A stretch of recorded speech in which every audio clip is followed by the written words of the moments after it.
अस्सलाम वालेकुम स्टूडेंट्स, उम्मीद है कि आप लोग खैरियत से होंगे। आज से हम सेकेंड ईयर स्टैटिस्टिक्स पास पेपर सॉल्यूशन सीरीज स्टार्ट करने वाले हैं। ये सीरीज हमारी दो वीडियोस के ऊपर मुश्तमिल होगी।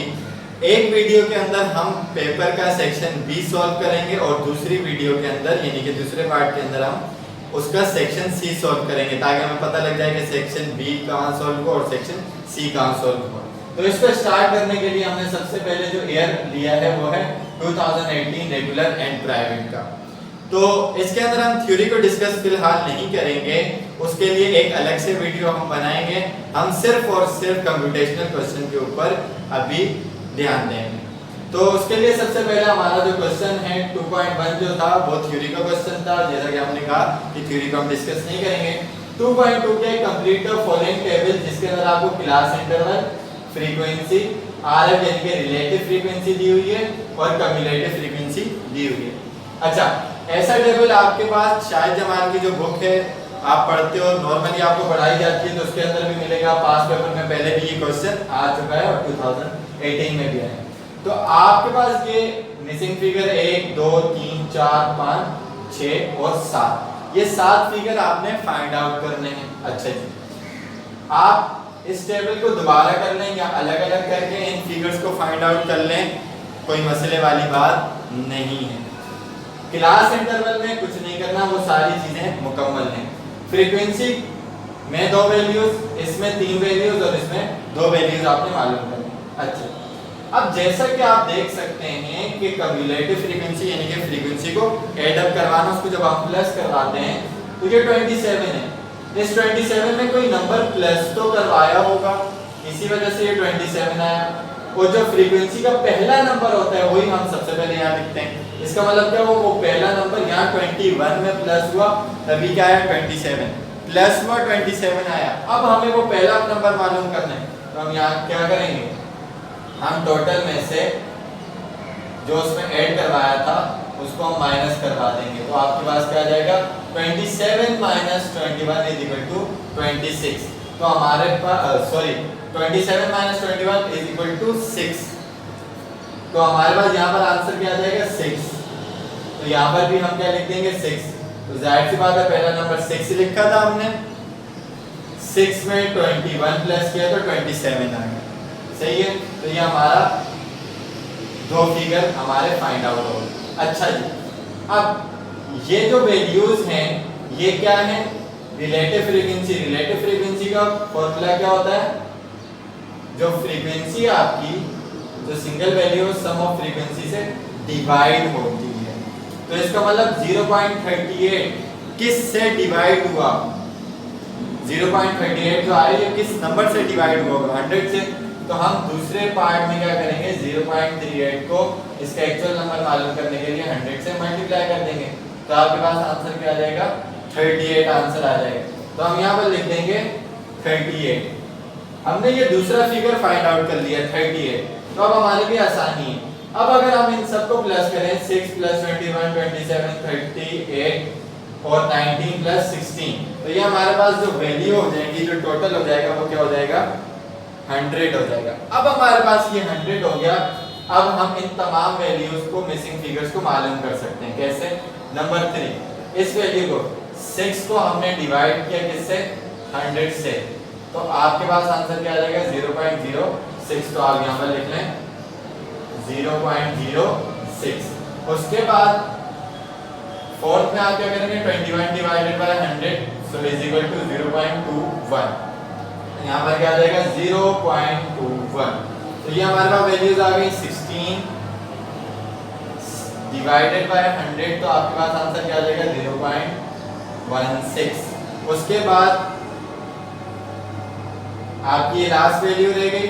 इस लास्ट वैल्यू के लिए आप क्या करेंगे कि 6 plus 21 27 27 plus 38 is 65 65 plus 19 is 84 84 plus 16 84 plus 16 या 16 प्लस 84 करवाने इज इक्वल टू 100। तो यहाँ पर आपका आंसर क्या आ जाएगा, 100 आ जाएगा।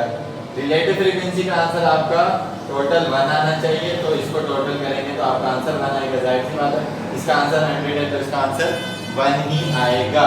तो इस तरीके से आप कर सकते हैं। दूसरा तरीका ये होता है कि आप दोबारा से टेबल को बनाकर भी वैल्यूज को फाइंड आउट कर सकते हैं। तो ये हमारा पहला क्वेश्चन था। फर्स्ट क्वेश्चन है 2 का पार्ट 3 यानी कि उसी से next question, draw histogram and frequency polygon for the following frequency distribution. आपने ये दो डायग्राम्स बनानी है। हिस्टोग्राम जिसके लिए आपको दो चीजें चाहिए, एक चाहिए आपको फ्रीक्वेंसी, दूसरी चाहिए क्लास बाउंड्री। फ्रीक्वेंसी पॉलीगॉन जिसके लिए आपको चाहिए फ्रीक्वेंसी और दूसरी चीज चाहिए आपको मिड पॉइंट, या आप कह लें इसको x की वैल्यूज आपको चाहिए। तो आपके पास डेटा क्या है, क्लास इंटरवल 2 से 3, 4 से 5, 6 से 7, 8 से 9, 10 से 11। अब ये क्लास इंटरवल क्लास बाउंड्री के शेप में नहीं है, होता तो हमें निकालने की जरूरत नहीं थी। फ्रीक्वेंसी 1, 3, 5, 4 और 2 आपके पास गिवन है। तो मैंने कहा कि फ्रीक्वेंसी तो है, क्लास बाउंड्री और मिड पॉइंट आपको चाहिए होगा, तो क्लास बाउंड्री आप सबसे पहले निकालेंगे और इसके बाद x की वैल्यूज यानी कि मिड पॉइंट आपको निकालना पड़ेगा। दोनों चीजें एक एक करके निकालते हैं। देखें, क्लास बाउंड्री का मतलब है कि जो चीज जहां पर खत्म हुई वहीं से दोबारा स्टार्ट हो, इसको कहते हैं क्लास बाउंड्री। तो क्लास बाउंड्री कैसे निकालते हैं, ये आपके पास इंटरवल में ये है लोअर लिमिट, ये है आपके पास अपर लिमिट। अब ध्यान से सुने, lower limit of second class से आपने माइनस करवाना है upper limit of first class का नंबर, यानी कि क्या हो जाएगा 4 - 3 = 1। इस 1 को आपने क्या करवाना है, डिवाइड करवाना है 2 से, तो आपके पास आंसर आएगा 0.5। अब ये जो 0.5 आंसर आ गया, आपने इस लोअर लिमिट में माइनस करवाना है और अपर लिमिट्स में प्लस करवाना है। तो जहां खत्म हुआ वहीं स्टार्ट हो जाएगा। देखें, 2 में से माइनस करवाया 0.5 तो 1.5, यहाँ प्लस करवाया तो 3.5, 4 में से माइनस करवाया तो 3.5, जहाँ खत्म हुआ वहीं से स्टार्ट, तो यहाँ पर आ जाएगा प्लस करके 5.5, माइनस किया तो 5.5, प्लस किया तो 7.5, माइनस किया तो 7.5, प्लस किया तो 9.5, माइनस किया तो 9.5, प्लस किया तो 11.5। ये आपके पास क्लास बाउंड्रीज आ गई। मिड पॉइंट का मतलब होता है दरमियान की वैल्यू कैसे निकालते हैं, दोनों इंटरवल को प्लस करेंगे डिवाइडेड बाय 2, तो आपके पास मिड पॉइंट आ जाएगा 2 + 3 5 डिवाइडेड बाय 2 = 2.5। आपके पास पहला आंसर आ जाएगा। उसके बाद आप करेंगे 4 + 5 = 9 divided by 2 is 4.5। 6 + 7 = 13 divided by 2 आप करेंगे तो आपके पास आ जाएगा 6.5। उसके बाद 8 + 9 17 हो गया, और 17 डिवाइडेड बाय 2 जब आप करेंगे तो आपके पास आ जाएगा 8.5। उसके बाद 10 + 11 divided by 2, 10 + 11 is 21, 21 divided bye 2 is 10.5। ये आपके पास आ गई सारी मिड वैल्यूज आ गई। अब आपने प्लॉट करना है हिस्टोग्राम और पॉलीगॉन, अलग करने की जरूरत नहीं है, दोनों को एक के ऊपर कर लेंगे। तो आपने जब आपने प्लॉट करना है तो आप क्लास इंटरवल भूल जाइए, क्लास बाउंड्री, मिड पॉइंट और फ्रीक्वेंसी से आप करना लेंगे। तो सबसे पहले हम बनाएंगे हिस्टोग्राम। हिस्टोग्राम के लिए आप क्लास बाउंड्रीज को प्लॉट कर लें इक्वल इंटरवल से, यानी कि मैं यहाँ पर अंदाजे से गैप लगा रहा हूँ 1.5, फिर इतना ही मैंने गैप रखा, और 3.5, फिर इतना ही गैप रखा तो 5.5, फिर इतना ही तकरीबन गैप रखा तो 7.5, फिर इतना ही तकरीबन गैप रखा तो 9.5, और इतना ही गैप रखा तो 11.5। उसके बाद आपको फ्रीक्वेंसी चाहिए, फ्रीक्वेंसी आपकी y एक्सिस पर होगी, क्लास बाउंड्री आपकी x एक्सिस पर होगी। तो आप यहाँ पर इक्वल उससे कर लें 1 2, सबसे बड़ी फ्रीक्वेंसी आपकी 5 है, 3 4 एंड ये आपके पास आ गई फ्रीक्वेंसी 5। ये आपने प्लॉट कर दिया। अब आप क्या करेंगे, अब आप ये करेंगे 1.5 से लेकर 3.5 तक क्या फ्रीक्वेंसी है 1, तो आप यहाँ से ऊपर लेकर जाएंगे 1 तक। आप स्केल से बनाएंगे, यहाँ मेरे पास स्केल नहीं है तो मैं अंदाजे से बना रहा हूँ। तो थोड़ा सा ऊपर नीचे हो सकता है। उसके बाद 3.5 से 5.5 तक 3.5 से 5.5 तक कितनी फ्रीक्वेंसी है 3, तो यहाँ आप जाएंगे 3 तक और फिर वापस आ जाएंगे 5.5। नेक्स्ट आपके पास है 5.5 से 7.5 तक कितना 5 है, यानी कि सबसे बड़ा आपका ग्राफ आ जाएगा। तो यहाँ से आप ऊपर चले जाएं मजीद और यहाँ पर लाकर फिर वापस आप आ जाएं, तो आपके पास ये आ गया। नेक्स्ट आपके पास है 7.5 से 9.5 तक कितना 4 ये रहा, यहाँ से आप आ जाएं और ये आपका ग्राफ बन गया। 9.5 से 11.5 तक 2, तो 2 आपका ये रहा, यहाँ से आप आए तकरीबन और फिर यहाँ से नीचे। तो ये आपका बन गया हिस्टोग्राम बार्स की शेप में। आपके पास क्लास बाउंड्री की वजह से इसमें कोई गैप नहीं आया, तो इसका मतलब जहाँ पर खत्म हो वहीं से दोबारा स्टार्ट हो। अब है फ्रीक्वेंसी पॉलीगॉन बनाने का। फ्रीक्वेंसी पॉलीगॉन चोंच वाला होता है, स्मूथ होता है, इसके स्केल से बनाया जाता है। तो आप क्या करेंगे, मिड पॉइंट इनके दरमियान ही है। देखें आप 1.5 को 3.5 से प्लस करेंगे तो आपके पास क्या आंसर आएगा, आपके पास आंसर आएगा 5 डिवाइडेड बाय 2 करेंगे तो आपके पास आंसर क्या आएगा 2.5। तो इसका मतलब इनके दरमियान में आप पॉइंट लगा लें एग्जैक्ट, जैसा कि पहला पॉइंट बिल्कुल दरमियान में, इसके दरमियान में, फिर इसके दरमियान में, फिर इसके दरमियान में और इसके दरमियान में, और यहाँ मिड से आपने स्टार्ट कर देना है बनाना। तो सबसे पहले आप स्मूथनेस से एक लाइन यहाँ बनाएंगे, फिर एक लाइन यहाँ बनाएंगे, 2 पॉइंट हो गए जी। तीसरा पॉइंट यहाँ स्मूथनेस, देन आप बनाएंगे यहाँ पर एक लाइन,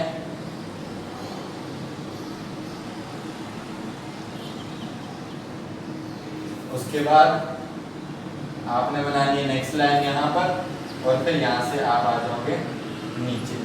तो इसके ऊपर आपका पॉलीगॉन भी बन गया, या आपकी चोंच बन गई, स्मूथ है। स्केल से आपने बनाना है, यहाँ पर मेरे पास स्केल नहीं है तो मैंने अंदाजे से बनाया, तो तकरीबन शेप आपका यही बनेगा। तो ये आपका सेकंड क्वेश्चन था।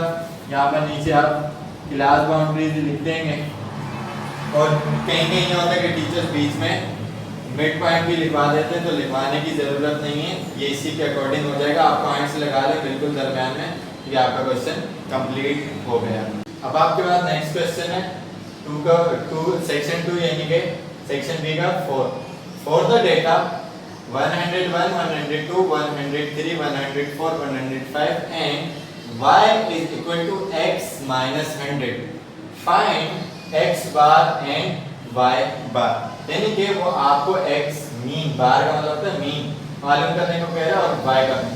तो इसका मतलब क्या है कि हम इन ऑब्जर्वेशन से, 5 ऑब्जर्वेशन से पहले क्या फाइंड आउट करें, x फाइंड आउट करें।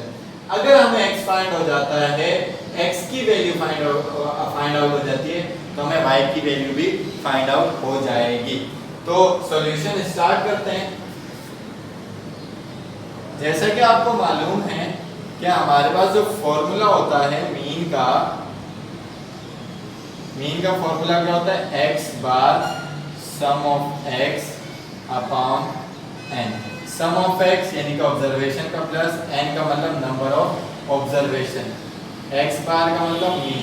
इसका मतलब हमने इन सबको प्लस करवाना है, 101 प्लस 102 प्लस 103 प्लस 104 प्लस 105। कितनी ऑब्जर्वेशन है, ये 5 ऑब्जर्वेशन है, इन सबको हम प्लस करेंगे। 100 100 100 100 100 500 हो गया जी। और ये 5 प्लस 4 9 प्लस 3 is 12 और 2 14 और 1 15 और डिवाइड कर देंगे 5 से, तो यहाँ पर आपके पास आंसर आ जाएगा 103। 5 1 जा 5 और 0 वहाँ चला गया, 5 3 जा 15, 103 आपका x बार आ गया। ये आपका पहला पार्ट है। इसका मतलब क्या हुआ, 4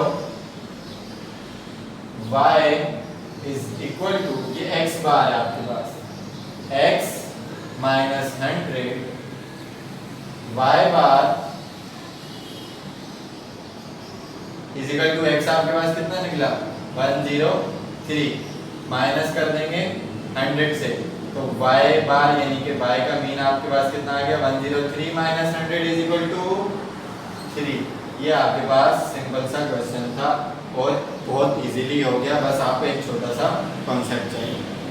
अब नेक्स्ट क्वेश्चन है आपके पास 5, the mean height of 45 student of a class is 60 and the mean height of 55 student of other classes 57, find the combined mean. यानी कि एक क्लास के अंदर 45 स्टूडेंट्स हैं, उनकी जो मीन एवरेज हाइट है वो 60 इंचेस है, और एक दूसरी क्लास है जिसके अंदर कितने स्टूडेंट हैं 55 स्टूडेंट, उसकी एवरेज हाइट कितनी है उस क्लास के स्टूडेंट की, यानी कि 55 स्टूडेंट की 57। तो आपने कंबाइन मीन मालूम करना है, यानी कि यहाँ पर आपको दो नंबर ऑफ वैल्यूज दी हुई हैं और दो मीन दी हुई हैं, तो आपने कंबाइन दोनों का मिलाकर एक मीन निकालना है। तो यहाँ पर पहले आप डेटा सेट बना लें, लाजमी नहीं है, बनाना चाहें तो आपके लिए आसानी के n1 नंबर ऑफ वैल्यूज कितनी है, ये रही 45 स्टूडेंट्स, ये n1 है, उसका मीन ये रहा, यानी कि बार 1, तो n1 कितना हो गया आपके पास 45, और उसी के आगे आप उसका मीन लिख लें इज 60। सेकंड n2 और उसका मीन 2, तो n यानी कि नंबर ऑफ स्टूडेंट n2 और ये मीन आ गया आपका x बार 2, तो कितना आ गया 55 और 57। तो ये आपने डेटा बना लिया। इसका जो फॉर्मूला होता है वो फॉर्मूला आपने लिखना है। इसका फॉर्मूला होता है XC, तो ये फॉर्मूला आप लिखते हो कंबाइन मीन मालूम करने के लिए।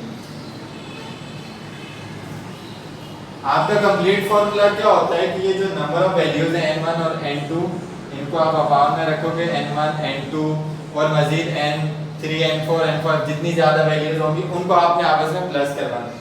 ऊपर आपने मीन 1 को अपने नंबर से मल्टीप्लाई करवाना है, यानी कि मीन को अपने नंबर ऑफ वैल्यूज से मल्टीप्लाई करवाना है, तो आपको पता है सम ऑफ x आ जाएगा।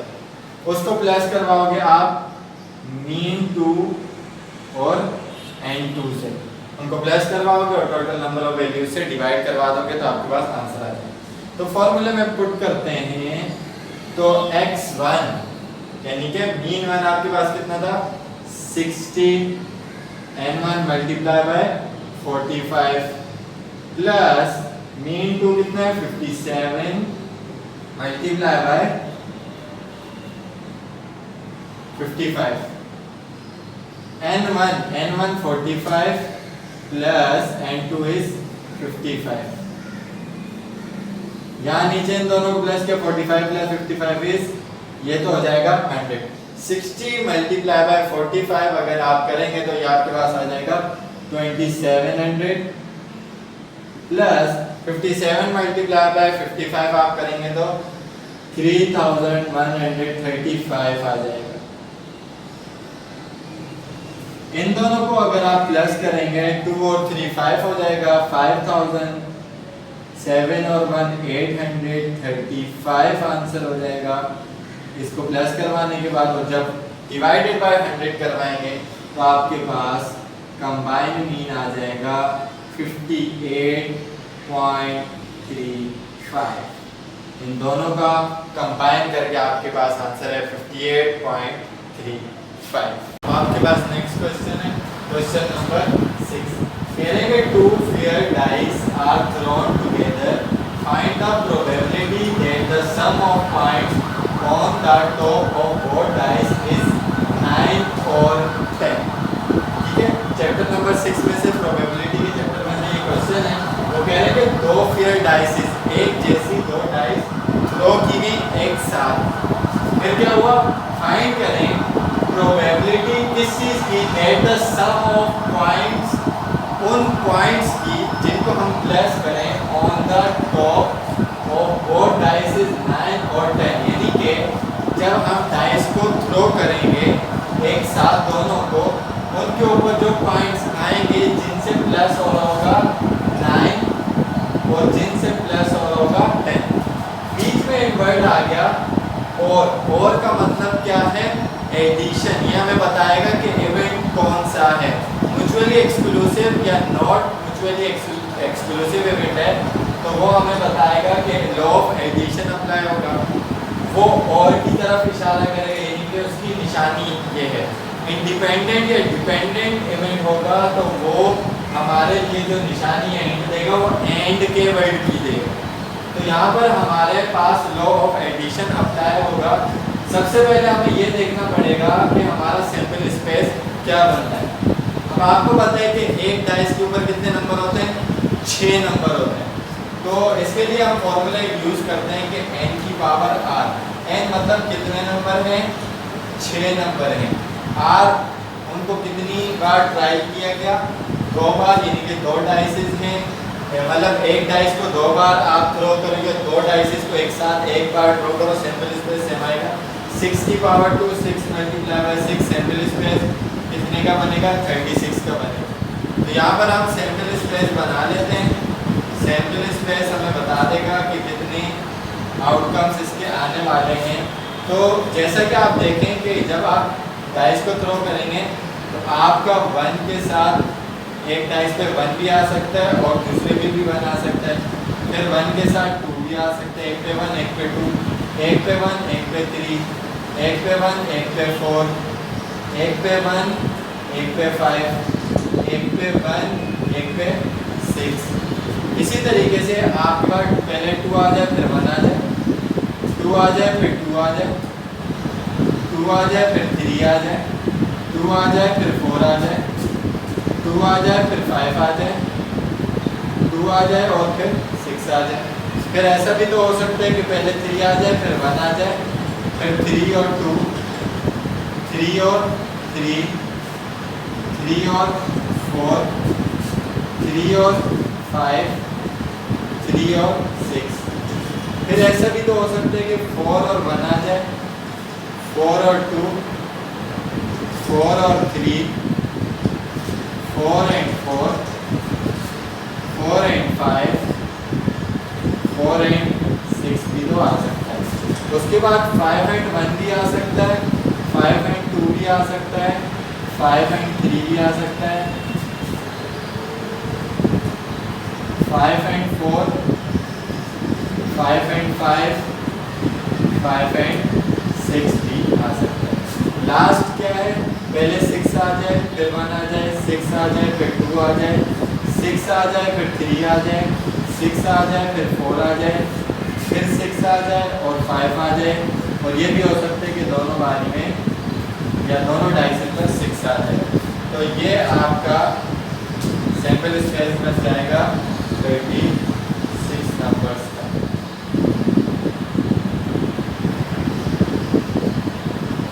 ये आपका सैंपल स्पेस हो गया। इससे हम इजीली फाइंड आउट कर सकते हैं कि सम ऑफ द डॉट्स और बोथ ऑफ द डाइसेस आ सकते हैं, कितनी बार आ सकते हैं वो हमने इसके ऊपर देखना है। तो जैसा कि आपके सामने सैंपल स्पेस मौजूद है, 9 हमने पता चलाना है। अब देखें 36 के सैंपल स्पेस में अगर मैं 3 और 6 को प्लस करूं तो 9 आ सकता है, सम का मतलब प्लस। 4 और 5 को प्लस करूं तो 9 आ सकता है, जी बिल्कुल आ सकता है। 5 और 4 को प्लस करूं तो 9 आ सकता है, जी बिल्कुल आ सकता है। 6 और 3 को प्लस करूं तो 9 आ सकता है, जी बिल्कुल आ सकता है।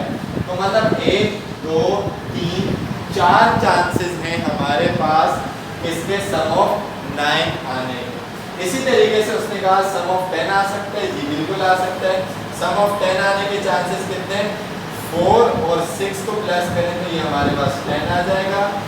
5 और 5 को प्लस करें तो हमारे पास कितना आ जाएगा? 10 आ जाएगा। 6 और 4 को प्लस करें तो हमारे पास क्या आ जाएगा? 10 आ जाएगा। यानी कि हमारे पास कितने चांसेस हैं? 1 2 3 चांसेस हैं डॉट्स को प्लस करने के, जिससे आंसर क्या है? 10 आ जाएगा। अब मजीद आगे जब हम सोल्यूशन करेंगे, इसके अंदर कोई इंटरसेक्शन भी नहीं है, यानी कि ऐसा कोई नंबर नहीं है जो दोनों के अंदर सेम हो रहा हो, तो हमारे पास जो सॉल्यूशन होता है वो probability of A plus probability of B, हमारे पास फॉर्मूला होगा प्रोबेबिलिटी ऑफ ए यानी कि n A upon n S plus n B upon n S. N S का मतलब टोटल आउटकम्स, एन ए मतलब उसकी प्रोबेबिलिटी और उसके फेवरेबल आउटकम। तो आपके पास एन है यानी कि प्रोबेबिलिटी ऑफ ए 9 कितनी आ रही है, 36 में से कितने नंबर है 4 प्लस और एन बी यानी कि सेकंड पेन के कितने 3 अपॉन 36। इसको हम मजीद कैंसिल आउट कर लेते हैं, 4 1 जा 4 और 4 को 9 से करेंगे तो 9 से करेंगे तो क्या आ जाएगा 36 आ जाएगा। क्या क्या 1/9 प्लस 3 1 जा 3 3 12 जा 1/12 आ गया। 1/9 को अगर हम पॉइंट में कन्वर्ट करें यानी कि डिवाइड कर दें तो हमारे पास आंसर आ जाएगा 0.111 प्लस 1/12 को डिवाइड करें तो 0.083 आ जाएगा। फिर इन दोनों को अगर हम प्लस करें तो P A यूनियन B यानी कि दोनों का मिलाकर जो एडिशन आंसर कितना आ जाएगा 0.194। अगर इसको आप परसेंटेज में कन्वर्ट करना चाहते हैं तो ये तो आपका आंसर आ गया पॉइंट में, परसेंटेज में आप करना चाहते हैं तो P A union B 0.194 multiply by 100 तो परसेंटेज में P A यूनियन B का आपके पास आंसर हो जाएगा 19.4%। यानी कि कितने परसेंट चांसेस हैं दो डाइसेस को अगर एक साथ रोल किया जाए या थ्रो किया जाए तो उनमें से बोथ ऑफ डाइसेस पर सम आने के किसके 9 और 10 के कितने चांसेस हैं 19% चांसेस हैं। तो ये आपका क्वेश्चन कंप्लीट हो गया। अब आपके पास क्वेश्चन नंबर 7 है, in how many ways can the word university be arrange, कि कितने वेज में कितने रास्तों से या कितने तरीकों से जो वर्ड है कौन सा यूनिवर्सिटी अरेंज हो सकता है। ठीक है, कितने तरीकों से ये वर्ड जो यूनिवर्सिटी है वो अरेंज हो सकता है। ये भी आपका परमुटेशन है यानी कि प्रोबेबिलिटी के चैप्टर 6 का क्वेश्चन है। तो ये कितने तरीकों से अरेंज हो सकता है।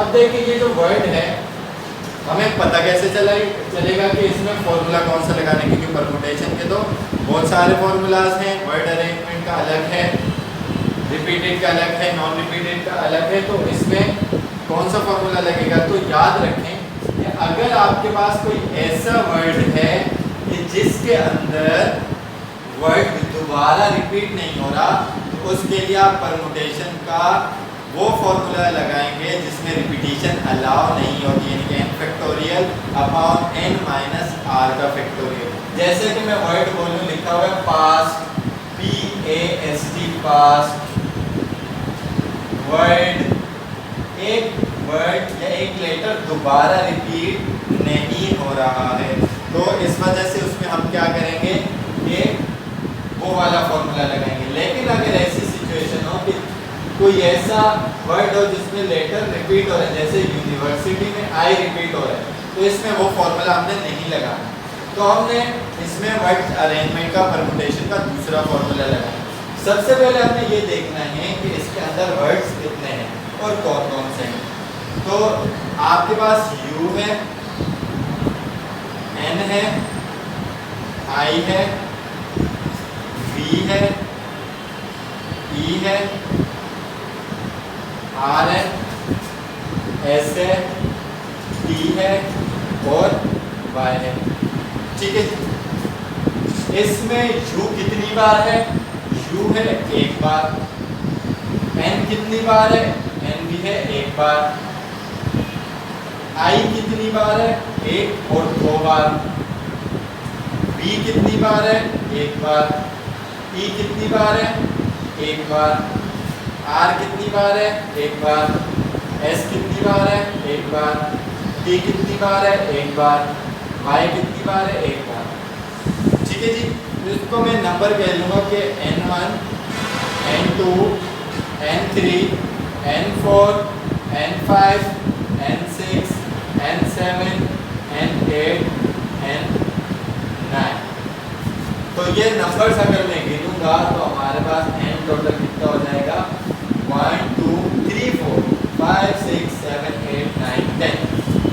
जाएंगे 1 2 3 4 5 6 7 8 9 10 10 हो। अब ये कितने तरीके से अरेंज हो सकते हैं, तो उसके लिए हमारे पास फॉर्मूला होता है P is equal to n का फैक्टोरियल, यानी कि टोटल नंबर कितने हैं 10, और जितने भी ये n1 लिखे हैं यानी कि n1 का फैक्टोरियल, n2 का फैक्टोरियल, n3 का फैक्टोरियल, n4 का फैक्टोरियल, n5 का फैक्टोरियल, n6 का फैक्टोरियल, n7 का फैक्टोरियल, n8 का फैक्टोरियल, n9 का फैक्टोरियल। तो ये हमारे पास फॉर्मूला हो जाएगा। बीच में हम डॉट लगा दें या मल्टीप्लाई लगा दें, क्योंकि इसको हमने क्या करना है, मल्टीप्लाई करना है। डॉट लगा दें, मल्टीप्लाई लगा दें, आपकी मर्जी है, मतलब तो एक ही होता है। अच्छा जी, तो नेक्स्ट हमने क्या करना है, n हमारे पास n का फैक्टोरियल कितना है 10, तो हमने यहाँ पर पुट कर दिया 10 का फैक्टोरियल। n1 कितना है 1, यानी कि 1 का फैक्टोरियल, डॉट लगा दिया मैंने। n2 कितना है 1 का फैक्टोरियल। n3 कितना है 2 का फैक्टोरियल, फिर मल्टीप्लाई के लिए मैंने डॉट लगा दिया। n4 कितना है 1 का फैक्टोरियल। n5 कितना है 1 का फैक्टोरियल। n6 कितना है 1 का फैक्टोरियल। n7 कितना है 1 का फैक्टोरियल। n8 कितना है 1 का फैक्टोरियल। n9 कितना है 1 का फैक्टोरियल। ठीक हो गई बात।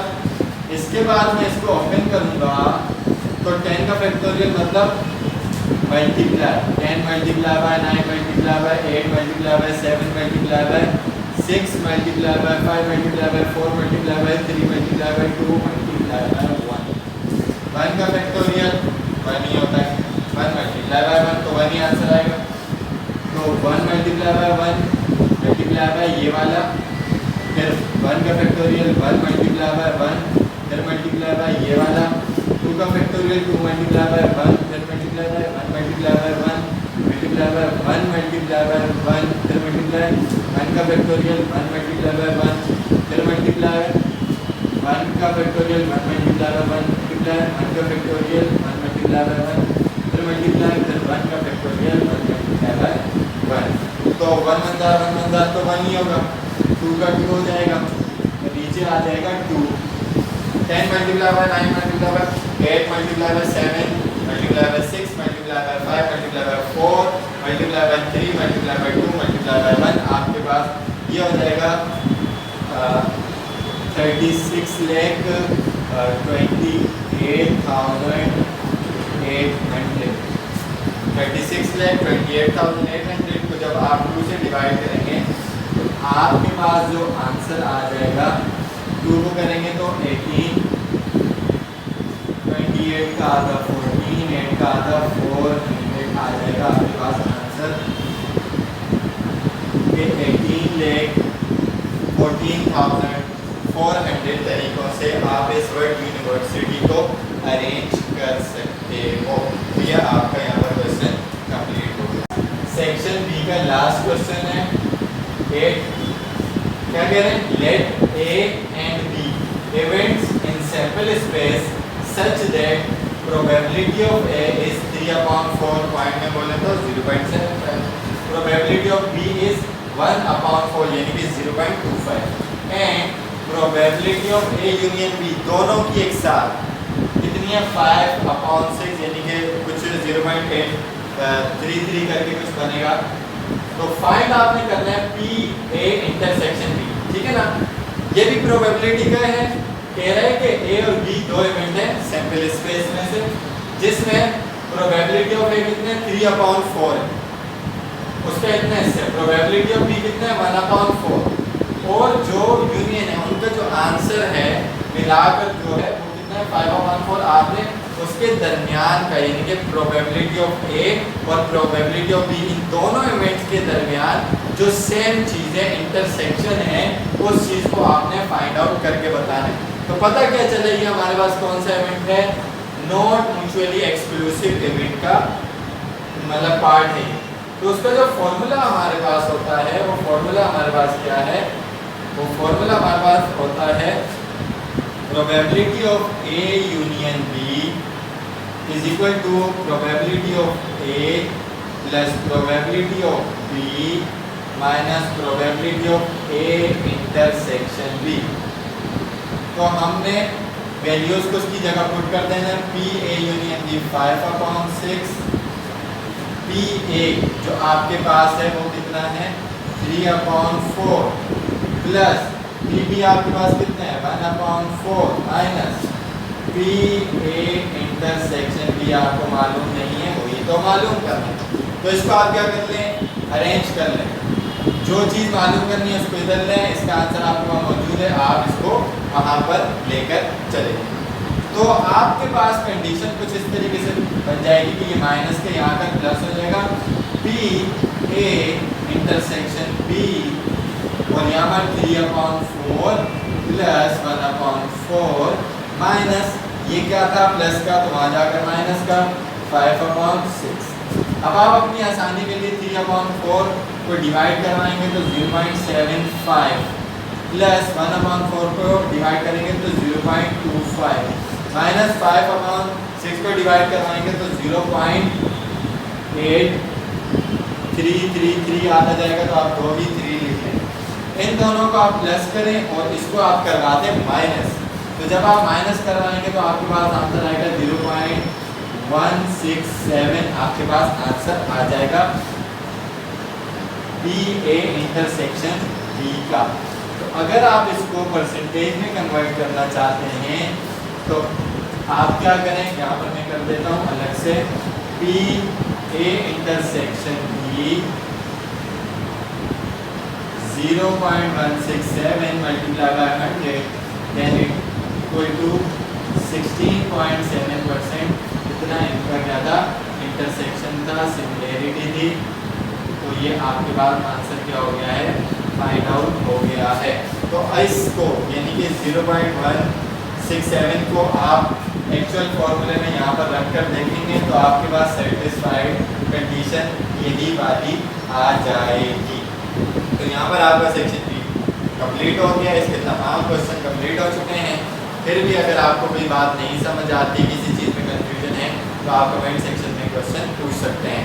इंशाल्लाह नेक्स्ट पार्ट के अंदर हम 2018 का सेक्शन सी सॉल्व करेंगे, जिसमें हमारे पास से चैप्टर 4 में से, चैप्टर 5 में से और चैप्टर 6 में से लाजमी तौर पर सवाल आते हैं, मतलब उनका चैप्टर का क्वेश्चन जो होता है वो फिक्स होता है। अगर वो नहीं आता उनमें से कोई एक सवाल तो चैप्टर 2 या 3 में से सवाल भी आ सकते हैं और कंबाइन होकर भी आ सकता है।